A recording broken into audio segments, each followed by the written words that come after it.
Okay guys, today I'm going to be talking with you about how to store and keep things cool. Specifically, I'm referring to insulin because I am a diabetic.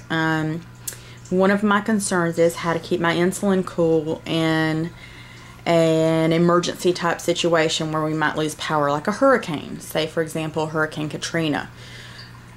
A lot of diabetics had trouble in Hurricane Katrina because they could not get their insulin and they were without it for days at the time because they did not have any electricity. So I've started looking at alternative forms of keeping my insulin cool should the power go out, be it either for short term or should I need to travel.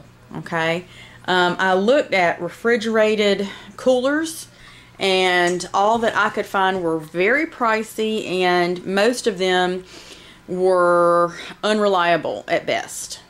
I found some good reviews on a couple, but most of them were kind of unreliable, and I thought, well, you know, the ice packs might be the way to go there.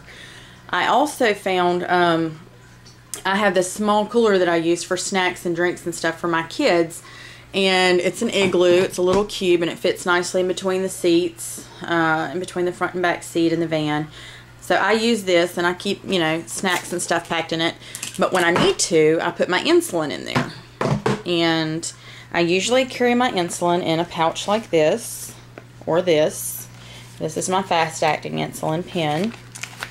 And I have extra tips in there. I have a sliding scale that I've laminated and stuck in there. And I have my monitor. I keep that in my purse at all times so that I have it with me. I also have these little cold packs. I can put them in the freezer or in the fridge, and I can just stick them in here, either in the pocket there or in the other pocket here. Now I got this one from Avon. They had it in their magazine one day. This one I got with some Lantus that I had, and I just repurposed it to accommodate my fast-acting Humalog quick pen because it was such a snazzy little carry case, and I really liked it. And I thought, well, you know, it's kind of padded and it's a little bit insulated. I think I can use that just in my purse when I go to church.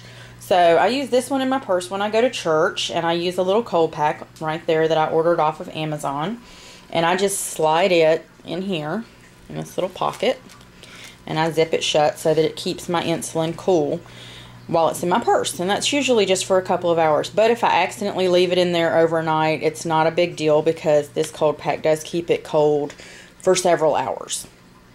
So if I remember the next morning when I get up to go to work, oh no, I left my insulin in my purse, I can go grab the pack and put it in my refrigerator so that the insulin does not go bad. It just stays fresher longer. From what I understand, the molecules inside the insulin have to be a certain shape for your body to properly use them. And as the insulin is exposed to higher temperatures, the insulin shape changes, and your body cannot readily absorb it the way it's supposed to. It doesn't recognize it as it should. That's how I understand it. This is a pack that I use. It does not have too much insulation. It's just got a little here in the back. But I use this one in the refrigerator. I just keep it in the refrigerator. So if it falls out on the floor or something like that, it's padded. It doesn't bust my insulin bottles or vials or anything like that. And it keeps all my syringes and stuff together. So I've been using this one for years. And it's kind of gotten a little stained. I'm not even sure how I can clean it, but that's the one I got from Avon. And I ordered the black ones specifically because they don't show dirt as well. So I just got this Medport one. And it has a place for your name and everything, and it accommodates a larger cold pack. It'll keep your insulin and your syringes and everything like that together, and it'll keep everything cold. It's even got a little biohazard waste bag here, but it'll keep everything nice and chilled for several hours. So if you need to go on an overnight trip and you're going to be in a hotel room and you're not sure if you can get a refrigerator or what have you, you've got that. You've also got the option of the little igloo cooler. And I found this one on the internet, and I really liked it, and I couldn't make up my mind between the two. So I got this one. It's an Insul pack. Let's see if I can focus in on that for you. There we go. And it has a neat feature. It has a little thermometer built in, and that was the main reason why I wanted to get this one, so I could tell, you know, what kind of temperature my insulin was being kept at. But it's got a little battery operated compartment right there, and you can slide that out and change out the batteries if you need to. It's got plenty of room for all of your insulin for long-term storage, and for a nice big ice pack right here. And it's even got a strap so you can carry it like a purse if you need to. So if I were going to go on a trip for several days, I would probably take this one with a much bigger ice pack, because it would last for a good long time. Now, and I could also keep an eye on what temperature my insulin was at, and I wouldn't necessarily, you know, if I were going to a theme park in Orlando or something like that, taking my kids to Disney, I would probably take that pack along with me so that I could be sure that my insulin was kept at a constant temperature no matter where I was, whether I was, you know, leaving it in the parking lot or taking it with me into the theme park, or, you know, what have you. Now this one is an option that I wanted in case the power went out. And this one is a really neat device. It's called Frio. It's a cooling product that I found online, and it has great reviews. It's a new age kind of thing. It's got a little pouch here. It's black, and it's got a little Velcro closure. And basically what you do is you follow the directions and you soak it for so long, and after you soak it, it absorbs water. These little crystals in here do. You've probably seen these before in headbands in the hunting section and stuff like that. And these little rock-like crystals absorb the water. And this is a process of evaporation. Okay, so this can keep your insulin cold or cool up to 3 days. So, you know, if you live in a hot climate like I do, I live in South Georgia, this is an option for me in case the power should go out for 2 or 3 days because of hurricane or something like that. Then I have an option where I can keep my insulin cold even if I don't have refrigeration. Okay, my food will go bad because I don't have a backup generator yet, but at least I have some way to keep my insulin cool, and that's really important for me because I don't want the insulin I do have to go bad if the power goes out for a couple of days because of a bad storm or tornadoes, or, you know, ripping down power lines or what have you. You know, typically bad weather. That's the kind of thing that happens around here. We are close to the Gulf Coast, so we have hurricanes and things like that just about every year. But so these are my insulin pack options. I've got the Frio, which is good for no refrigeration if I don't have any, up to 3 days.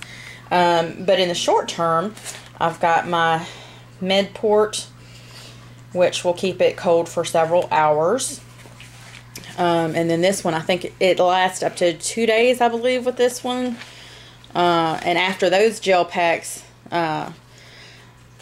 lose their cold, you know, because they're frozen, once they thaw out, that's not going to keep your stuff very cold. So I do have this Frio option as a backup for something to keep my insulin cold even after the ice packs defrost and thaw. So there you have it. And that's what I've discovered.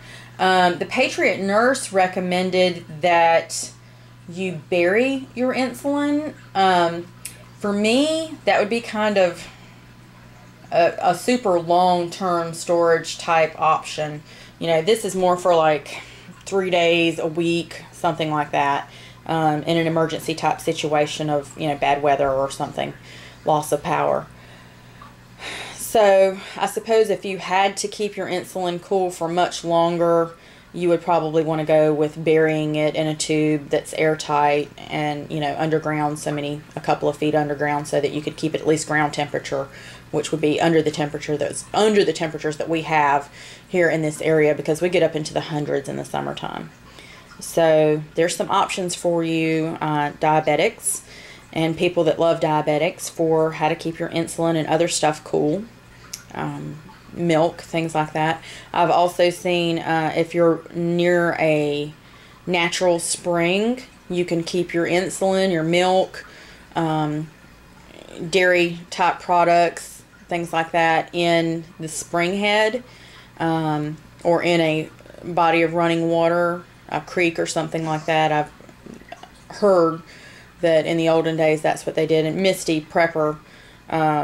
Shooter, excuse me, she has some friends that use that method to keep their milk and stuff cold today, because they don't have refrigeration. So there's some options for you. I hope you like and subscribe and enjoy my videos.